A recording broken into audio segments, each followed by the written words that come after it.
Jesus Christ, according to Luke. Glory to you, O Lord. Now all the tax collectors and sinners were coming near to listen to him. And the Pharisees and the scribes were grumbling and saying, "This fellow welcomes sinners and eats with them." So he told them this parable. There was a man who had 2 sons. The younger of them said to his father, "Father, give me the share of the property that will belong to me." So he divided his property between them. A few days later, the younger son gathered all he had and traveled to a distant country, and there he squandered his property in dissolute living. When he had spent everything, a severe famine took place throughout that country, and he began to be in need. So he went and hired himself out to one of the citizens of that country, who sent him to his fields to feed the pigs. He would gladly have filled himself with the pods that the pigs were eating, and no one gave him anything. But when he came to himself, he said, "How many of my father's hired hands have bread enough and to spare? But here I am dying of hunger. I will get up and go to my father, and I will say to him, 'Father, I have sinned against heaven and before you. I am no longer worthy to be called your son. Treat me like one of your hired hands.' So he set off and went to his father. But while he was still far off, his father saw him and was filled with compassion. He ran and put his arms around him and kissed him. Then the son said to him, 'Father, I have sinned against heaven and before you. I am no longer worthy to be called your son.' But the father said to his slaves, 'Quickly, bring out a robe, the best one, and put it on him. Put a ring on his finger and sandals on his feet. And get the fatted calf and kill it. And let us eat and celebrate, for this son of mine was dead and is alive again. He was lost and is found.' And they began to celebrate. Now his elder son was in the field. And when he came and approached the house, he heard music and dancing. He called one of the slaves and asked what was going on.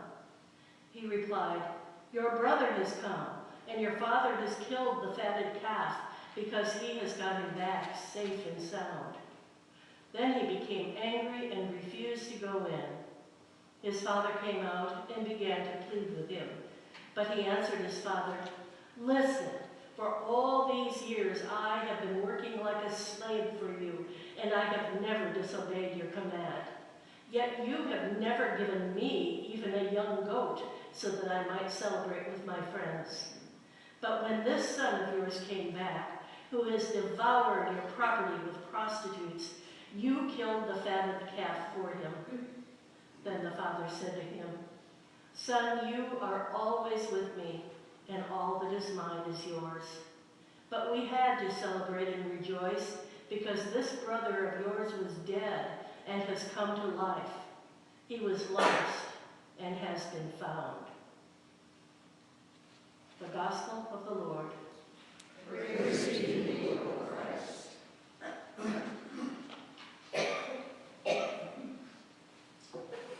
I must admit that some days I struggle to find connections between all the lectionary readings. Not so today.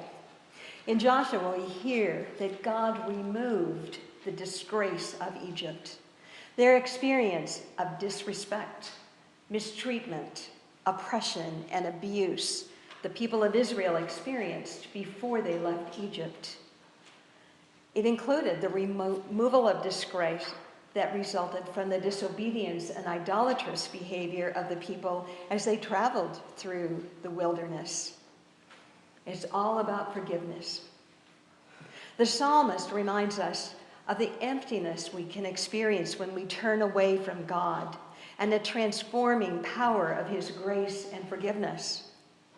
Paul talks about the differences between God's point of view and our human point of view, and how we can become new creations through following Christ. and I'm sure he was acutely aware of his persecution of Christians prior to his conversion. And finally, our gospel tells us the familiar story of two sons and their father. It's all about love. Our reading from Luke begins with the Pharisees and scribes noticing and grumbling about Jesus eating with tax collectors and sinners. Jesus was attracting a community of people who were, at best, on the fringe, outside the religiously approved social order. And eating with them was not just a matter of being in the same place at the same time. Last week during fellowship hour, I looked around the tables and I saw people listening intently to each other, laughing, enjoying each other's company. Meal times are social, getting to know each other, sharing stories, building relationships, and making friends. The Pharisees and scribes were not happy about this situation, and they didn't understand Jesus' ministry. So he tells them stories. We skip over the first stories about the lost being found. A shepherd loses one out of his flock of 100, and a woman loses one of her 10 coins. In both of these stories, everything stops until the lost animal and the lost coin are found. And when they are found, there is celebration and rejoicing in the whole community. It's a big deal. And then we come to our story for today.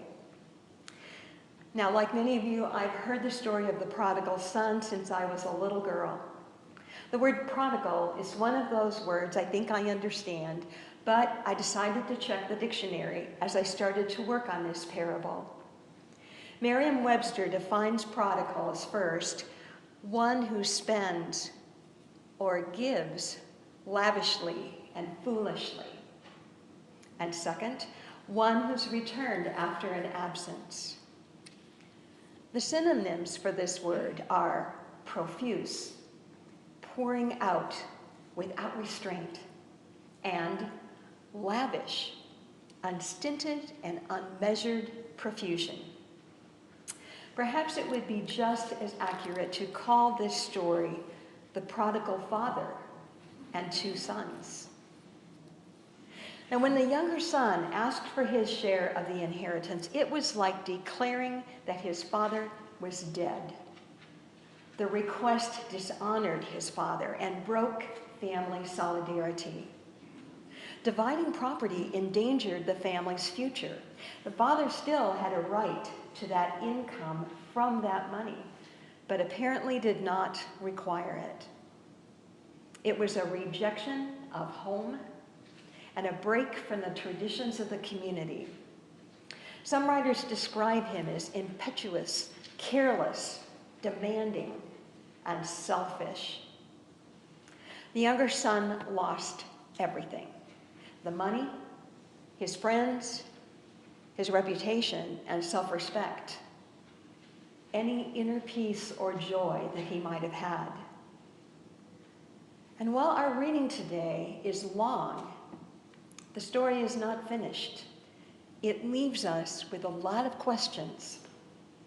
I want to ask him, is your penitence genuine or self-serving? Do you understand how much you hurt everyone? Will you pull your act together? Pull your own weight? Apologize to your brother? Genuinely love your father? Humble yourself.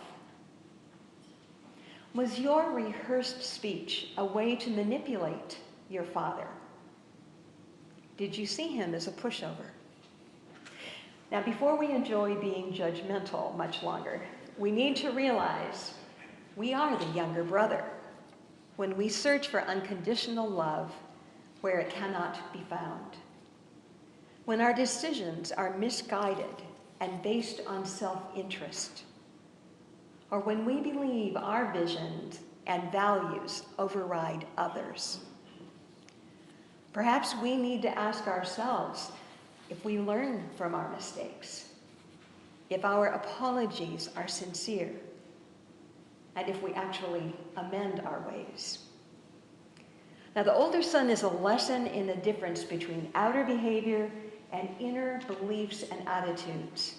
He did all the right things. He stayed at home with his father, he worked hard, and he fulfilled obligations. But inside, he was resentful and envious. He was focused on issues of equity and what he saw as justice. He was self-righteous, arrogant, and spiteful. His compliance and obedience had become a burden to him. I want to ask him, how long have you been bitter? How long have you suffered in silence? Did you wish you had the courage to leave? Did you ever ask for a party? What keeps you from enjoying what is yours? Is there so much hatred in you that you cannot love? Can you forgive your brother? Do you ever experience the joy of your Father's love? We're like the older brother when we seek to be the favorite, when issues of equity and justice are valued over love, or when we keep score. We are both sons when we flip from asking for forgiveness for ourselves to denying it for others. In this parable, I believe Jesus is telling us of God's love as a means of comfort to us in order to be free to behave in the same way.